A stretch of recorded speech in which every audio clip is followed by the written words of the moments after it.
उपसभापति महोदय, मैं माननीय वित्त मंत्री जी द्वारा प्रस्तुत बजट के समर्थन के लिए खड़ा हुआ हूं। वर्तमान को अगर हमें समझना है तो हमें बीते हुए कल को भी देखना होगा। 2009 से 2014 के बीच जब यूपीए की सरकार थी तो उनके बजट में जो वृद्धि हुई थी 5 साल के अंदर 6,44,549 करोड़ रुपए की टोटल वृद्धि हुई थी। लेकिन 2014 से 2020 के बीच मोदी जी के सरकार ने जो बजट प्रस्तुत किया है उसमें जो वृद्धि हुई है 12,42,338 करोड़ रुपए की वृद्धि हुई है। उपाध्यक्ष महोदय, मैं अपने भाषण की शुरुआत एक छोटी सी कहानी से करना चाहता हूं। समुद्र के किनारे एक कोई सज्जन टहल रहे थे तो उन्होंने देखा कि एक बच्चा समुद्र के लहर के साथ जब कुछ मछलियां बह करके आती थीं तो उनको पलट करके वो समुद्र के अंदर फेंक देता था। उन सज्जन से रहा नहीं गया और उन्होंने पूछा कि जब एक लहर के साथ लाखों मछलियां बह करके किनारे पर आती हैं तो आप ये 2-4 मछलियों को जो फेंक देते हो इससे क्या फर्क पड़ता है?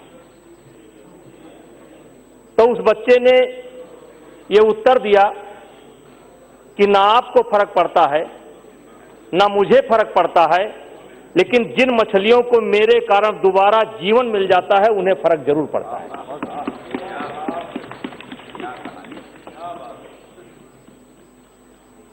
मान्यवर, मैं थोड़ा सा पीछे चलना चाहता हूं। सन 1991 में पहली बार सांसद बना, देश की राजनीति को समझने की कोशिश की और हम देखते हैं कि सन 1984 में राजीव गांधी जी की पूर्ण बहुमत की सरकार बनी थी। लेकिन 84 के बाद 89 चुनाव हुआ, सरकार बनी लेकिन किसी को पूर्ण बहुमत नहीं मिला। 89 के बाद 91, किसी को पूर्ण बहुमत नहीं मिला। 91 के बाद 96, किसी को पूर्ण बहुमत नहीं मिला। 96 के बाद 98, किसी को पूर्ण बहुमत नहीं मिला। 98 के बाद 99, किसी को पूर्ण बहुमत नहीं मिला। और 2014 के पहले मैं चाहूंगा कि आप इसको अन्यथा न लें, लेकिन देखें देश की स्थिति क्या थी।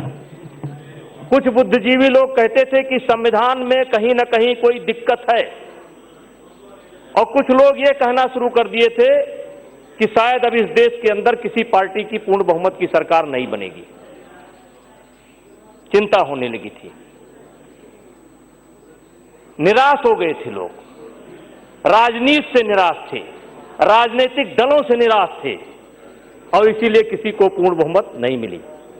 लेकिन 2014 में चुनाव होता है, प्रधानमंत्री जी के नेतृत्व में देश की जनता विश्वास करती है और पूर्ण बहुमत की सरकार 32 साल के बाद बनती है। यह भी अपने आप में एक बहुत बड़ा परिवर्तन है। और हमारे प्रधानमंत्री जी ने, हमारी सरकार ने देश के सामने जो चुनौती थी उसको स्वीकार किया और इस भावना के साथ स्वीकार किया है, कौन काम ऐसा जग में टिक सकई आदमी के मग में, थम ठोक ठेलता है जब नर पर्वत के जाते पांव उखड़, मानो जब जोर लगाता है पत्थर पानी बन जाता है। और मान्यवर कुछ लोगों को नहीं दिखाई पड़ता, नहीं समझ में आता, उनको कोई समझा भी नहीं सकता। जैसे आज सीए की चर्चा चल रही है,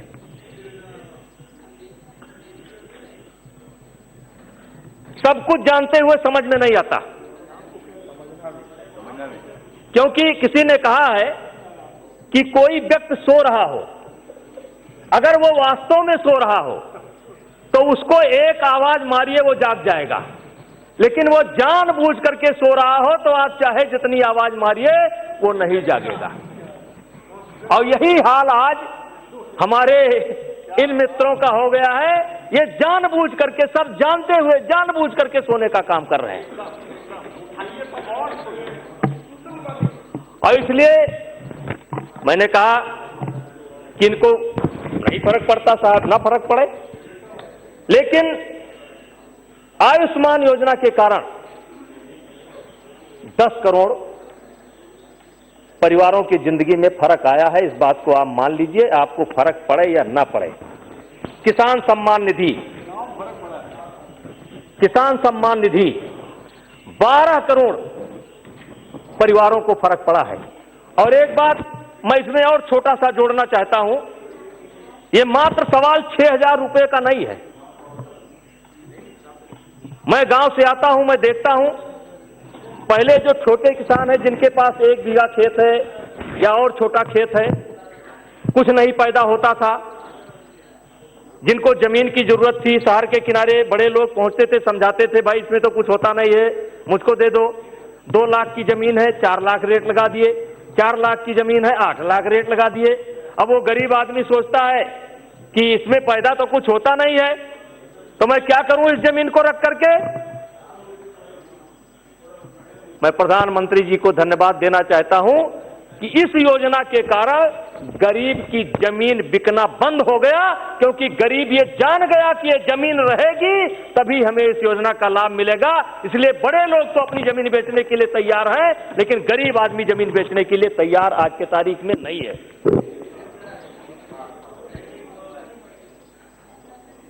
37 करोड़ लोगों के खाता खोलेंगे। अब हो सकता है किसी को फर्क पड़े या ना पड़े, लेकिन जिन लोगों का बैंक से रिश्ता बना है उनको तो फर्क पड़ा। इसी लोकसभा के अंदर राजीव जी प्रधानमंत्री थे, उन्होंने कहा था कि मैं 1 रुपया जब भेजता हूं तो 10 पैसा पहुंचता है, 15 पैसा पहुंचता है। उस सच्चाई को उन्होंने स्वीकार किया था। 25 पैसा पहुंचता है, लेकिन उन्होंने स्वीकार किया था कि जो हम भेजते हैं वो आम आदमी के पास, जिनके लिए हम भेजते हैं, उसको नहीं पहुंचता है। लेकिन आज डीपीटी के द्वारा, डायरेक्ट बेनिफिट ट्रांसफर योजना के तहत आज 65,000 करोड़ रुपए इस देश का बचा है। इस बात को सब स्वीकार करेंगे और कहीं ना कहीं उस परंपरा में मंदी आने का काम हुआ है। आज उज्ज्वला योजना के कारण अब भाई ना फर्क पड़े, लेकिन 8 करोड़ परिवारों की जिंदगी में फर्क पड़ा है। आज विद्युत के क्षेत्र में यही काम हुआ। मातृत्व बंधन योजना 6,000 रुपया, इसके कारण भी फर्क पड़ा है। और एक जिस पर निगाह ही नहीं जा रही है, पहले हम कोई भी आवेदन करते थे, कोई भी आवेदन करते थे तो हमें एक शपथ पत्र बनवाने के लिए कचहरी में जाना पड़ता था, तहसील में जाना पड़ता था।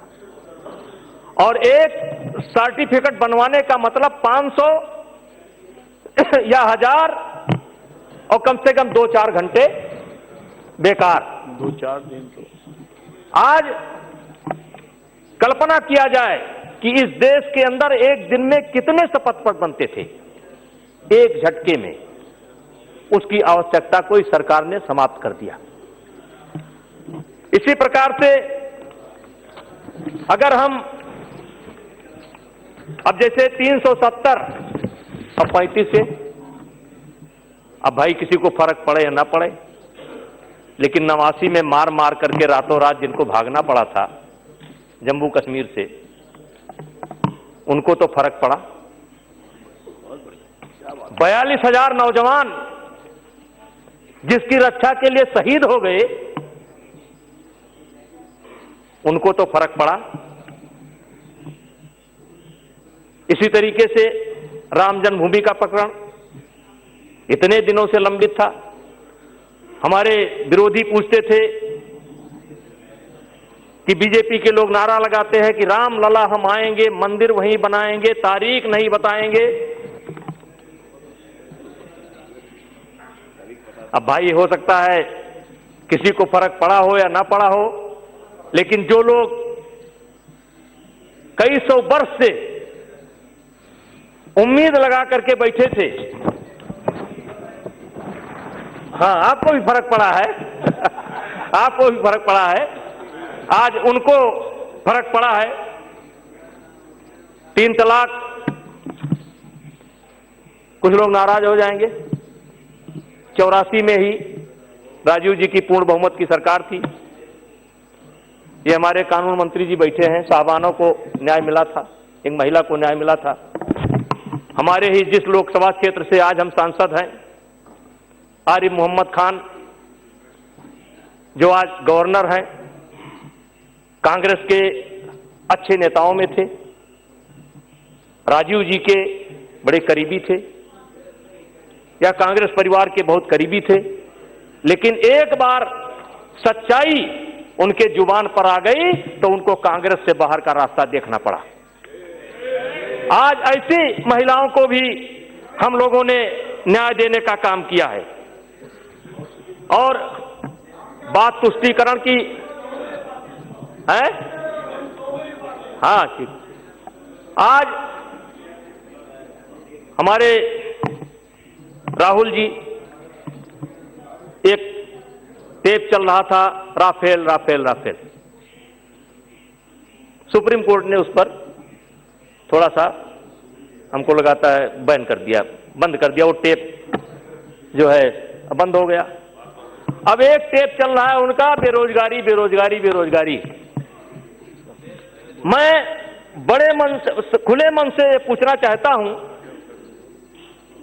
और उपाध्यक्ष जी कहना चाहता हूं, किसी ने कहा है दर्द कौन लेगा।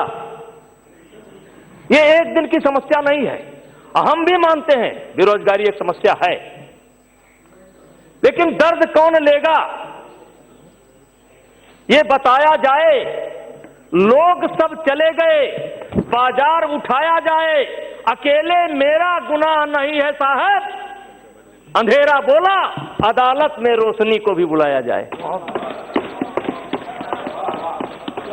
एक दिन की समस्या नहीं है, अदालत में रोशनी को भी बुलाया जाए। आधे अधूरे मन से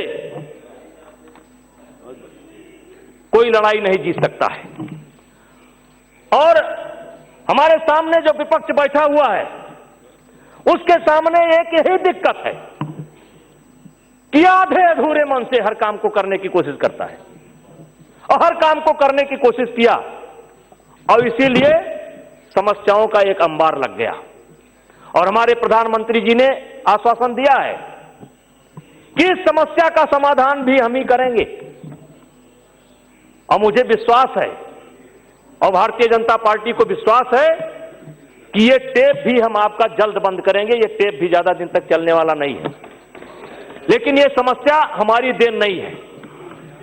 और मैं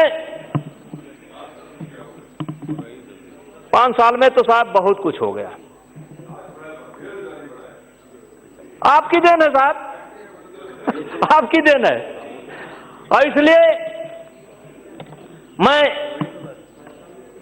वित्त मंत्री जी द्वारा प्रस्तुत किए बजट का समर्थन करता हूं और अपनी बात को समाप्त करता हूं।